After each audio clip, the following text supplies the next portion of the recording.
नमस्कार प्रेक्षकांनो, मालिकेच्या आजच्या भागामध्ये आपल्याला पाहायला मिळणार आहे की इकडे दीपा खूप वैतागलेली आहे. कारण दीपाचं असं म्हणणं आहे की कळते का तुम्हाला हे सगळं काय होतंय, डॉक्टर येणार आहे, तुमच्या बायकोचा अपघात झालाय, माझा अपघात झालेला नाही, असं दीपा वारंवार ठणकावून अर्जुनला सांगत आहे. अर्जुनला म्हणत आहे की तुमच्या लक्षात येत नाही हो साहेब, मी बरी आहे, ठणठणीत बरी आहे, ती डॉक्टर येणार आहे आणि त्या डॉक्टरला कळणार आहे की मला काहीही झालेलं नाही. अर्जुन तिला म्हणत असतो शांत हो जरा, ओरडू नकोस एवढं. पण दीपा मात्र ऐकायला तयार नसते. दीपा मात्र ओरडत असते, बोंबलत असते. अर्जुन म्हणत असतो शांत हो जरा, मी करेल मॅनेज, मी करेल काहीतरी. परंतु दीपा म्हणत असते की तुम्ही एवढं सगळ्यांना सांगितलं, ऐकलं का त्यांनी कुणी?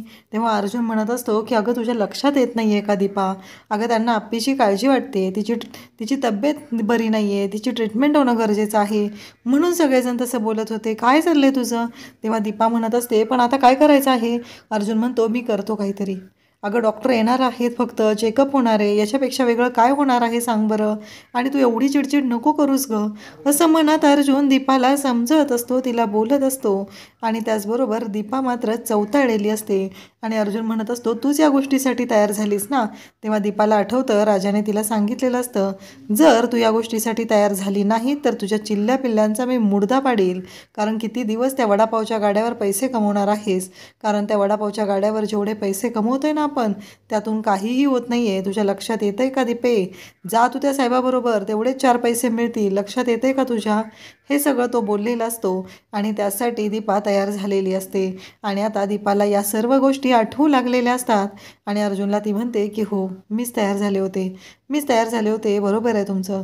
आणि अर्जुन म्हणत असतो अगं थांब गं, मला आप्पीला शोधून आणायचं आहे गं, माझी आप्पी माझ्याकडे आली पाहिजे, त्यासाठी मी काहीही करायला तयार आहे, असं अर्जुन सांगत असतो. आणि त्याचबरोबर अर्जुनचं असं म्हणणं असतं की काही झालं तरी जरा शांत राहा, कारण तुझ्या लक्षात येत नाही आहे की तू काय करतेस, ते किती हायपर होतेस ते तुझ्या लक्षात येत नाही.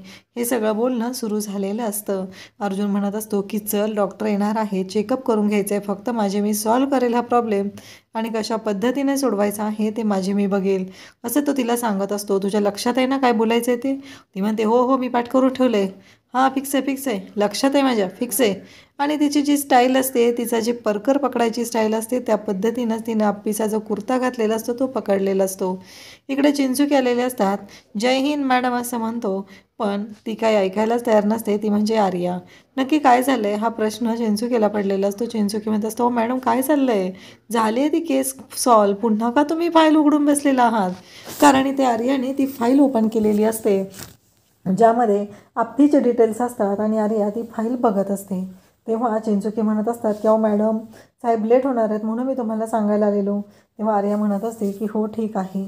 त्याचबरोबर इकडे आपल्याला पाहायला मिळतं की आर्या म्हणत असते पण चिंचुके, मला एक कळत नाही आहे की मी सगळ्या गोष्टी शोधल्या होत्या, एक गाव ना गाव शोधलं होतं, फक्त मला एक सांगा की त्या दिवशी अर्जुन आणि तुम्ही एकमेकांपासून कुठल्या कुठल्या वेगळ्या रस्त्याला गेलात?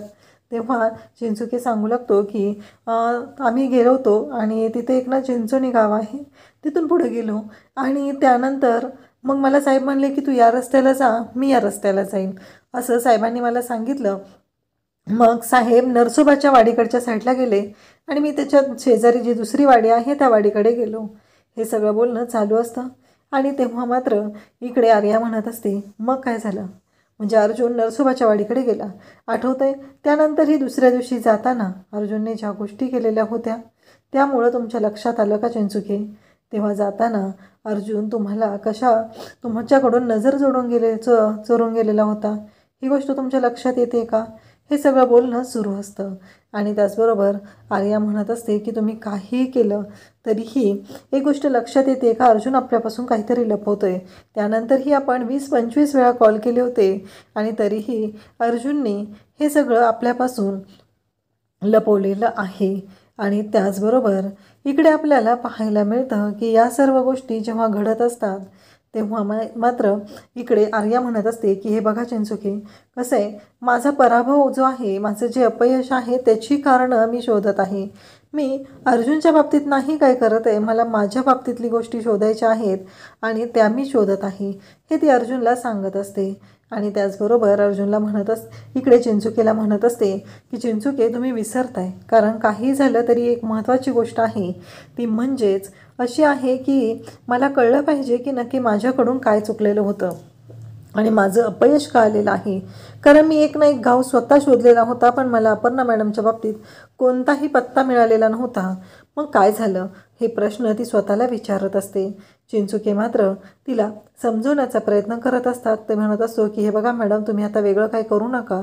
जर चुकून तुमच्याकडनं काही गोंधळ झाला तर साहेब जाम चिडतील, असं म्हणत तो आर्याला समजवत असतो. परंतु आर्या मात्र समजायला तयार नसते. आणि त्याचबरोबर आर्याचं असं म्हणणं असतं की चिंचुके, काहीही झालं तरीही मी शोध घेणार आहे आणि ती कारणं असतील ती माझ्या अपयशाची असतील. इकडे कदम म्हणत असतात काय झालं, डॉक्टर अजून का आलेले नाहीत, अजून किती वेळ लागणार आहे डॉक्टरांना. कदमांचं मात्र सुरू झालेलं असतं, त्यांना प्रश्न पडलेले असतात की डॉक्टर अजून का येत नाही आहेत, आतापर्यंत डॉक्टर यायला हव्या होत्या, हे कदमांचं सुरू असतं. कदम हे बोलत असतात तेव्हा मात्र घरातील सगळेजण म्हणत असतात की हो येतील डॉक्टर. तेवढ्यातच डॉक्टर येतात आणि मग डॉक्टर म्हणू लागतात की हो अपर्णा मॅडम आलेल्या आहेत. स्वप्नील सर, एवढं अर्जंट तुम्ही बोलवलं. तेव्हा स्वप्नील सांगतो की हो, अपर्णाची तब्येत थोडीशी ठीक वाटत नाही आहे म्हणून आम्ही बोलवलेलं आहे. आणि तेव्हा मात्र इकडे बापू सर्वजण असतात आणि मग अपर्णाचा अपघात झालेला होता, या सर्व गोष्टी घडलेल्या होत्या. आणि मग डॉक्टरांना सगळेजण बोलत असतात. डॉक्टर म्हणत असतात की हो, अशा वेळी धक्का बसू शकतो आणि तो किती असेल, काही असेल, हे इंडिव्हिज्युअल त्या माणसावर अवलंबून आहे. तेव्हा दीपा म्हणत असतो की मॅडम, मला एक विचारायचं होतं की दीदी किती दिवसात बरी होईल यातनं. तेव्हा त्या सांगतात की त्यांना त्यांचा वेळ देणं गरजेचं आहे. जोपर्यंत आपण त्यांना त्यांचा वेळ देत नाही तोपर्यंत आपण काहीच करू शकणार नाही. त्यांना त्यांचा वेळ देणं गरजेचं आहे. प्रत्येक व्यक्तीनुरूप तो वेळ वेगवेगळा असू शकतो, असं मॅडम सांगत असतात. इकडे आपल्याला पाहायला मिळतं की फैजूने राजाला बोलवून घेतलेलं आहे. राजाला घेऊन तो गेलेला आहे जीजींकडे. आणि मग फैजूला राजा विचारत असतो की मला इथं का आणलं आहे, नक्की काय आहे तुमच्या डोक्यात, असे अनेक प्रश्न फैजू विचारत असतो. आणि फैजूला विचारल्यानंतर फैजू म्हणत असतं अरे गप्प रे, जरा गप्प बस, कळेल तुला. तेवढ्यातच जीजी तिथे येतात आणि मग राजा त्यांना विचारत असतो की तुम्ही मला इथं का आणलं आहे, नक्की काय काम आहे तुमचं, काय काम करायचं राहिलं आहे, मी सांगाल का मला, असं सगळं बोलणं सुरू असतं. आणि त्याचबरोबर जीजी तिथे येतात आणि म्हणतात की आम्हाला सांग की तुझी बहीण दीपा कुठे आहे. तेव्हा तो म्हणतो असेल ना घरी, त्यात काय एवढं. तेव्हा इकडे त्याला जीजी म्हणतात की मला माहिती आहे त्या इन्स्पेक्टरच्या घरी आहे ना. तेव्हा राजा शांतच होतो. तो म्हणतो नाही नाही, घरी आहे. तेव्हा इकडे जीजी म्हणतात की एक गोष्ट लक्षात ठेव, हे घे, असं म्हणत त्याच्यापुढे 1,00,000 रुपये टाकलेले असतात. आणि अपर्णा मॅडमला शोधलेलं आहे, त्याचे हे पैसे आहेत. तेव्हा तो पैसे घेत असतो, पण फैजू मात्र मध्ये बोलतो की हे पैसे कशाचे आहेत माहिती आहे का तुला. तेव्हा जीजींनी ते पैसे माघारी घेतलेले असतात आणि म्हणालेला असतो की आता मला सांगायचं आहे की तुझी बहीण कुठं आहे, कारण इतक्या वेळ तू मला सांगत नव्हतास ना. आता पहिलं सांगायचं आहे, मग तुला हे पैसे दिले जाणार आहेत. एक गोष्ट लक्षात ठेवायची आहे, आमचं खूप महत्त्वाचं काम आहे आणि जर आमचं महत्त्वाचं काम झालं तर मी तुला ते पैसे जे आहेत ते पण देईल आणि आणखी वरून 10,00,000 रुपये देईल. हे ऐकल्यानंतर इकडे राजाच्या तोंडाला पाणी सुटलेलं असतं. तो विचार करत असतो नक्की काय चाललं आहे यांचं. तेव्हा फैजू त्याचबरोबर जीजी त्याला सांगत असतात आमची एक अडकलेली फाईल आहे, तुझ्या बहिणीला सांगायचं लवकरात लवकर कलेक्टर ऑफिसला जायचं आणि आमची रखडलेली कामं आहेत ती मार्गी लावायची आहेत. आणि एकदा का आमची कामं मार्गी लागली की मग तुला 10,00,000 रुपये देणार आहे, एवढं लक्षात ठेवायचं. त्यासाठी तुझी बहीण बाहेर पडणं गरजेचं आहे आणि तिनंही कामं करणं गरजेचं आहे, असं जीजी स्पष्टपणे सांगत असतात. त्याचबरोबर इकडे आपल्याला पाहायला मिळतं जीजींनी हे सर्व सांगितलेलं असतं आणि त्याचबरोबर राजाला सांगितलेलं असतं की लवकरात लवकर हे काम करायचं आहे आणि जर हे काम तू करू शकला नाही तर तुला इथून कसं वर ढगात पाठवायचं ते आम्हाला चांगलंच माहिती आहे, ते आम्ही करू शकतो. त्याचबरोबर इकडे आपल्याला पाहायला मिळतं डॉक्टर आलेले असतात आणि आता आप्पीला बोलवायचं असतं, कारण डॉक्टर आलेले आहेत आणि डॉक्टर आप्पीच्या चेकअपसाठी आलेले आहेत. आप्पी तिथे येऊन बसलेली असते, सगळेजण पाहत असतात आणि डॉक्टर आता तिचं चेकअप करत असतात. डॉक्टर पहिल्यांदा आप्पीची नाडी पाहतात आणि म्हणतात नॉर्मल चेकअप आहे, मी करून घेईल. तेव्हा अर्जुन म्हणत असतो की तिचं ना डोकं दुखतं आहे, मी उद्या घेऊन येतो ना तिला चेकअपला. तरी पण डॉक्टर म्हणतात की नाही, मला एकदा चेक करून घेऊ द्या, काही प्रॉब्लेम आहे का, मग बघूया.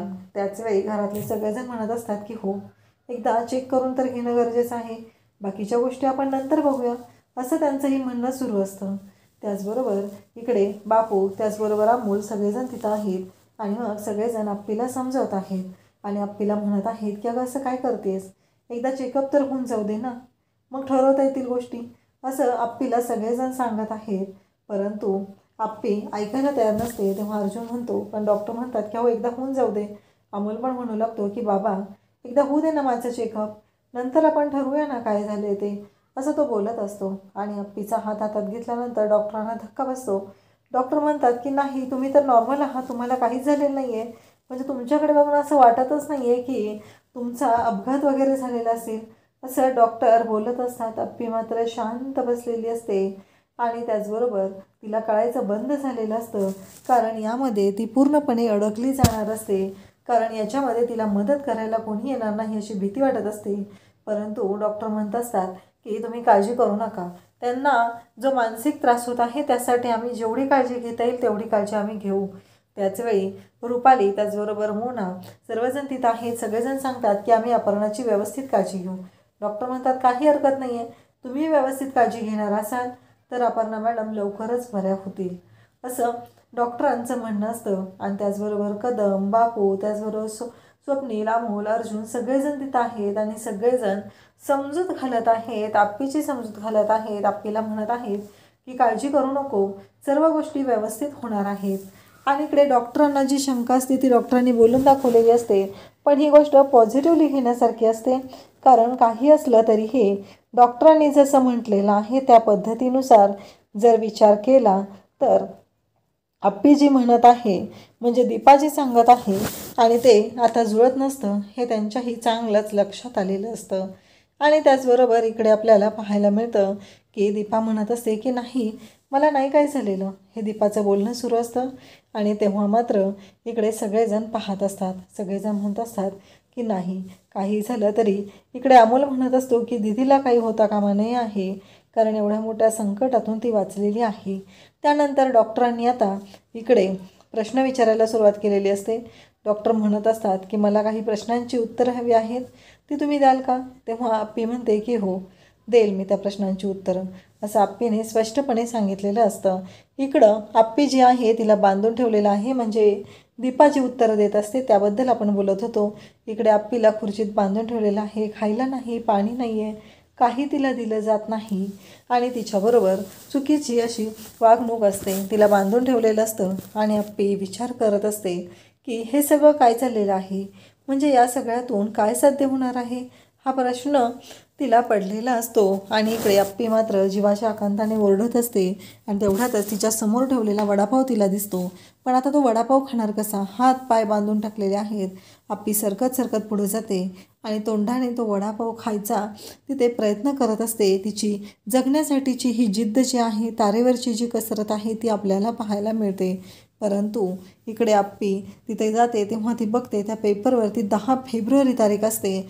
आप्पी म्हणत असते की 3 आठवडे झाले, घरच्यांनी मान्यच केले का मी जिवंत नाही आहे, आणि जेव्हा मी त्यांच्या समोर जाईल तेव्हा त्यांना काय वाटेल. आणि मग तिला आठवत असतं अर्जुन तिला म्हणालेला असतो की आप्पे तू वेळेवर पोचा. तेव्हा आप्पी म्हणालेली असते की हो मी अगदी वेळेवर पोचेल, काही काळजी करू नकोस. हे आप्पीला सर्व आठवत असतं. ती जाताना अपघात कशा पद्धतीनं झाला या सर्व गोष्टी तिला आठवत असतात. ती ड्रायव्हर काकांना म्हणालेली असते की गाडी सावकाश घ्या, थोडंसं पुढं प्रॉब्लेम वाटतोय. तेव्हा ते म्हणालेले असतात की हो पण मॅडम गाडीचा ब्रेक फेल झाला आहे. तेव्हा आप्पी म्हणालेली असते की हे सगळं काय घडतं आहे. आणि मग आप्पी ह्या गोष्टींचा विचार करत असते. त्याचबरोबर इकडे पाहायला मिळतं की आप्पी स्वतःला सोडवण्यासाठी प्रयत्न करत असते. ती म्हणत असते की आत्ता जे घडलेलं आहे त्याच्यामुळं माझ्यावर जो परिणाम होत आहे, पण अर्जुन तू कुठेस अर्जुन, अमोल कसं आहे आपला, अर्जुन आणि अमोलसाठी तरी मला हे सगळं करावं लागणार आहे. आप्पी म्हणत असते मला जगलं पाहिजे, कारण फक्त आणि फक्त अर्जुन आणि अमोल यांच्यासाठी मला जगायचं आहे. हे आप्पीचं बोलणं सुरू झालेलं असतं. आणि ती पेपरमधली ती बातमी पाहते, तिला ती तारीख कळते, वार कळतो. आणि त्याचबरोबर ती म्हणत असते की नक्कीच आपल्याला शोध घेणं गरजेचं आहे. तर इकडे आप्पीला या सर्व गोष्टी डोळ्यासमोरून जात आहेत. अर्जुनने तिची उडवलेली टिंगल या सर्व गोष्टी तिच्या डोळ्यासमोरून जात आहेत. आणि इकडे आप्पी मात्र जीवाच्या आकांताने ओरडत असते. तिला त्रास होत असतो. तिला कळत नसतं की हे सगळं काय घडत आहे आणि हे माझ्याच बाबतीत का घडत आहे. माझा अमोल काळजीने व्याकुळ झालेला असेल. माझ्या अमोलची काळजी घेणं माझ्यासाठी गरजेचं आहे हे चाललेलं असतं. इकडं अर्जुन हा पोलीस स्टेशनमध्ये आलेला असतो.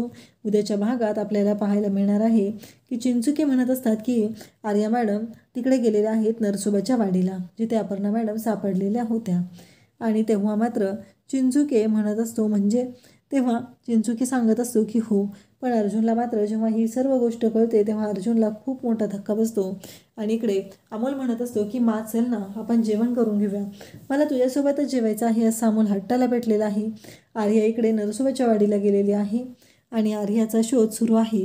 आणि मग इकडे दीपा मात्र अमोलच्या गालावरून हात फिरवत असते आणि त्याला सांगत असते की शांत हो, अरे पण मला आता भूक नाही आहे, तू खाऊन घे. अमोल मात्र नेहमीप्रमाणे हट्ट करायला जातो. त्याला असं वाटतं की आताही त्याचे लाड होतील. पण इकडे अमोलला घडतं ते वेगळंच, कारण दीपाने त्याचा हात झिडकारलेला असतो आणि ती तिथून निघून गेलेली असते. दीपाने जी चूक केलेली असते ती खूप मोठी असते आणि त्याच्यामुळं तिला नक्कीच त्रास भोगावा लागणार असतो. इकडे अमोलचा हात झिडकारून ती निघून गेलेली आहे. आता ह्या आप्पीचं बिंग कसं फुटणार हे आपल्याला पाहायला मिळणार आहे. अशाच अपडेटसाठी चॅनलला सबस्क्राईब करा. थँक्यू.